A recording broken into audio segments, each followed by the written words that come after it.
서재에서 전하는 말씀에 여러분 잘 오셨습니다. 오늘은 그 35번째 말씀이 되겠습니다. 사람들은 마태복음 5장에 기록되어 있는 예수님의 가르침을 다른 가르침과 구별하기 위하여 산상설교 또는 산상수훈이라고 부릅니다. 영어를 사용하는 사람들은 이를 Sermon on the Mountain이라고 하는데 같은 뜻이 되겠습니다. 또 한국 사람들 중에는 이 산상설교를 일명 팔복이라고도 부릅니다. 이는 복된 사람들이 갖게 되는 8가지 마음가짐이 수록되어 있다고 생각하기 때문인 것 같습니다. 그렇다면 예수께서 말씀하시는 복이란 무엇이겠습니까? 우리말의 복이라고 번역된 원래의 단어는 마카리오스라고 하는 헬라어입니다.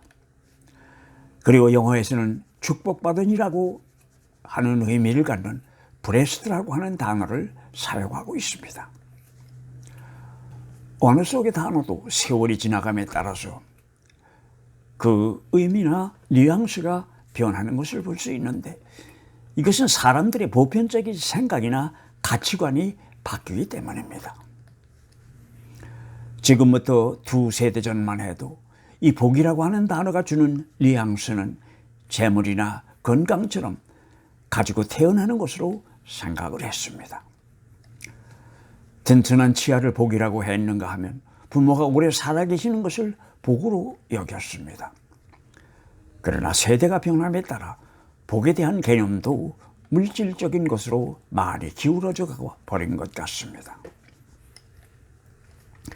그렇다면 예수께서 왜 하늘나라를 선포하시는 이 시점에서 구태여 이 복에 관한 말씀을 하셨을까 하는 것입니다. 예수께서는 이 산상설교를 통하여서 복받을 수 있는 8가지 비밀을 말씀하셨다고 생각하는 사람들이 많은 것 같습니다. 그러나 산상설교의 핵심은 바로 그 하늘나라를 볼 수 있는, 하늘나라에 들어갈 수 있는, 그리고 하늘나라를 차지할 수 있는 온전한 사람이 되는 방법, 조건, 상태를 말하고 계신 것입니다. 저는 이 마태복음 5장 말씀을 통하여서 예수님께서 내게 주시는 말씀이 무엇일까 하는 생각을 오랫동안 해보았습니다. 그런데 말입니다. 이 복과 관련되는 8가지를 잘 살펴보면 가난한 마음, 애통할 줄 아는 마음, 온유한 마음, 의에 목마른 마음, 남을 긍휼히 여기는 마음, 청결한 마음, 평화를 이루기 위하여 애쓰는 마음, 의롭게 살려는 마음을 말씀하고 계시는데 이 8가지의 공통점은 마음입니다. 다른 말로 한다면 마음가짐입니다. 그리고 이 8가지 중에서 첫 번째로 말씀하신 것이 마음이 가난한 것인데 이 첫 번째를 경험할 수 있다면 다음에 7가지는 따라올 수 있는 것이 아니겠는가 하는 생각을 해보았습니다. 어쩌면 이 7가지는 가난한 마음을 갖게 될 때 부수적으로 따라올 수 있는 것이라고 하기보다는 가난한 마음이 얻게 되는 결과가 되겠는가 하는 생각이 들었기 때문입니다. 가난한 마음은 그 7가지를 얻게 되고 그리고 그렇게 되면 하늘나라를 볼 수 있다는 것이 아니겠습니까? 마음이 가난한 사람은 애통할 줄 알 것이요, 마음이 가난한 사람은 온유한 마음을 가질 것이요, 마음이 가난한 사람은 의에 줄이고 목마른 사람처럼 살 것이요, 마음이 가난한 사람은 다른 사람을 긍휼히 여기게 될 것이며, 마음이 가난한 사람은 청결한 마음을 가질 것이며, 마음이 가난한 사람은 평화를 위하여 애쓰는 사람이 될 것이며, 마음이 가난한 사람은 의롭게 사는 사람이 될 것이기 때문입니다. 그러면서 11장에 가면 결론적으로 예수를 위하여 박해를 받는다고 해도 결국 너희는 구원에 이를 것이라는 말로 산상설교가 끝을 맺는다면 아주 자연스러울 것 같은데 예수께서는 구원이라는 단어 대신에 마카리오스라고 하는 단어를 반복해서 사용하고 계십니다. 그러니 참 마카리오스에 들어가는 것이 구원이라는 뜻이 된다는 이야기입니다. 이 말씀을 마치고 난 다음에 예수께서는 제자들에게 자기가 받을 고난과 죽음을 예고하셨다고 했습니다.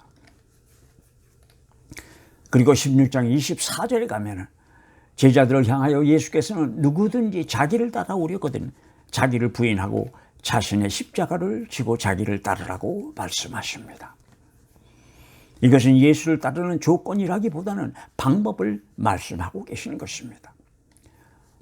저는 이 마음이 가난한 사람은 복이 있다, 하늘나라가 그들의 것이라는 말씀으로 시작되는 이 산상설교는 그 철마디를 묵상하면서 아주 작은 소리로 외우게 되면 마음이 상쾌해지는 것을 느끼게 됩니다.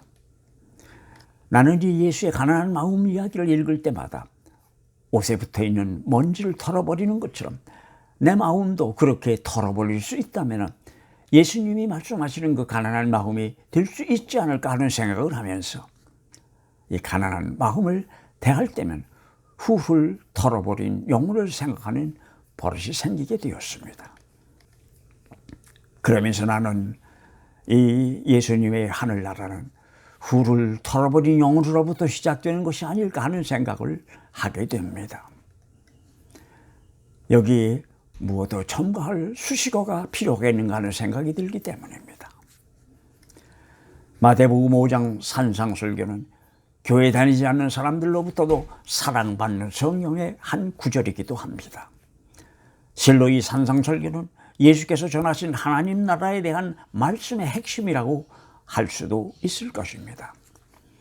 내가 이렇게 이야기를 하면 어떤 분은 예수께서 말씀하신 그 가르침의 핵심은 사랑이 아니냐고 하실지 모르지만은 사랑은 그렇게 훌을 털어버린 깨끗한 영혼이 살아가는 삶의 모습이라고 하는 것이 더 어울릴 것 같습니다. 그 다음에 열거되어 있는 애통하고 온유하고 의를 갈망하고 남을 긍휼히 여기며 청결하고 평화를 조성하고 의로운 일을 위하여 박해해도 감수할 준비가 되어 있는 마음이라고 한 것은 가난한 성령에게 필요한 또 다른 것이라기보다는 그 훌을 털어버린 영혼을 설명하는 수식어 내지는 그 결과라고 말씀하시는 것이 아닌가 하는 생각을 하게 되기 때문입니다. 훌을 털어버린 영혼이 하늘나라에 들어갈 수 있기에 복이 있는 것이라면 그 이상 어떤 위로의 말이 더 필요하겠습니까? 훌을 털어버린 영혼과 비슷한 표현이 바로 자기를 부인한다는 이야기가 아닐까 하는 생각이 듭니다. 그렇다면 어떻게 하는 것이 자기를 부인하는 것입니까?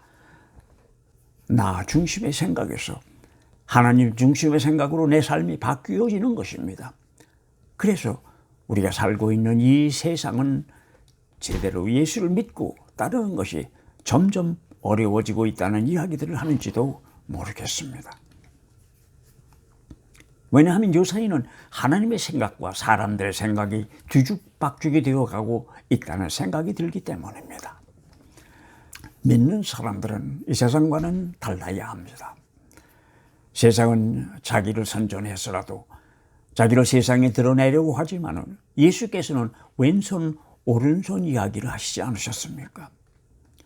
세상은 남의 것을 빼앗아서라도 많이 갖는 것이 성공하는 삶이라고 가르치며 그래서 가진 자가 더 갖는 것은 당연한 것이라고 생각하는 괴상한 원리를 내세우며 그것이 행복을 얻는 길이라고 이야기합니다. 그러다 보니 예수를 따르면서도 세상이 자랑하는 것을 나도 갖고 싶어 욕심을 냅니다. 그러니 교회가 세상과 다를 것이 무엇이냐고 합니다. 많은 교회가 세상의 원리를 따라 운영되고 있는 것 같습니다. 동서를 막론하고 산이란 신성한 곳으로 여겼습니다. 산은 하나님이 계시는 곳이고 하나님은 만날 수 있는 곳이라고 생각을 했습니다. 그러니 세상과는 다른 삶을 살려면 어찌해야 하겠습니까?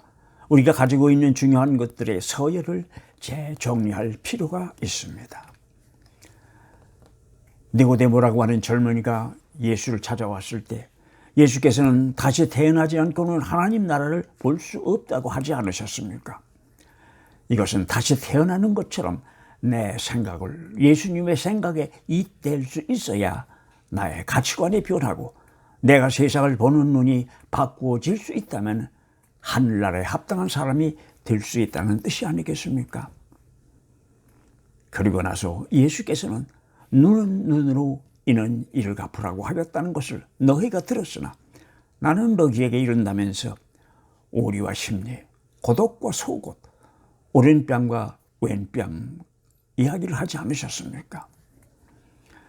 예수께서 우리에게서 바라시는 것은 세상과는 다른 삶을 사는 것입니다. 세상과는 구별된 삶을 사는 것입니다. 그렇게 해서 세상 사람들과는 다른 예수의 사람들이 되는 것입니다.